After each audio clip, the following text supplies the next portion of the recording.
Welcome back everybody. So today we'll be continuing laser and today we'll be seeing ruby laser. Okay, so ruby laser is a solid state laser and it consists of a pink ruby cylindrical rod whose ends are optically flat and parallel.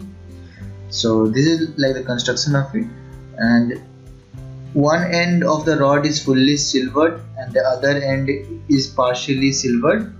So suppose this is a ruby laser rod, one end is fully done and the other is partially. Okay, the rod is surrounded by a high intensity helical flash lamp. So this circular one is known as a flash lamp, and it is filled with xenon gas which provides sufficient light to produce population inversion. So it is the main factor for population inversion. So it is a solid state and it uses synthetic ruby crystal, and it was first successfully developed by Myman in 1960.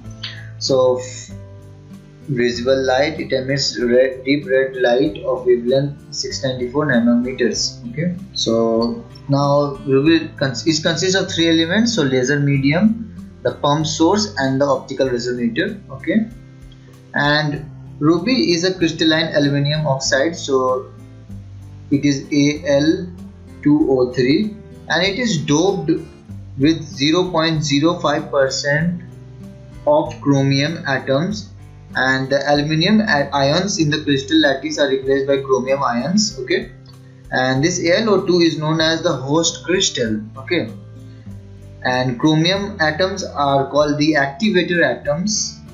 Okay, and here the chromium ion gives transparent Al2, the aluminum oxide, crystal pink or red color after the laser has been formed. Okay, and so I've already written the important points. So ruby has good thermal properties. This is also important point. Okay, so let us now see the working principle of it. So basically what happens, so when a flash of light of 550 nanometer, so this is important, falls upon the ruby rod, okay, for a very short interval, like about approximately 1 millisecond, the chromium ion in the ground state, suppose we are at the ground state E1, so chromium ion, okay, here, so it can absorb a photon and make a transition to the excited state. So it goes up to the excited state E2. Okay, and since the lifetime of excited state is very small, we already know that the excited ions rapidly relax and drop to the metastable state, that is E3. Okay, E3 is our metastable state. That is, we know that the lifetime cycle is very small, so it drops back and go to the metastable state E3.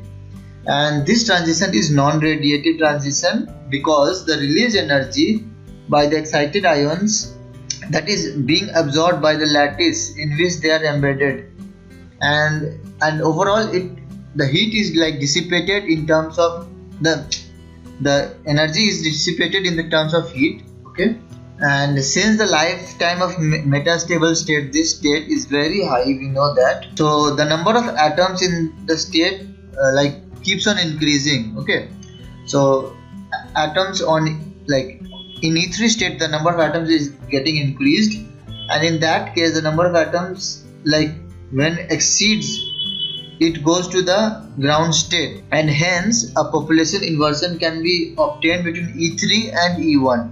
Okay, between these two states, when number of atoms increase and when it cannot accommodate, so it goes back to the ground state E1. Okay, and this is how population inversion takes place.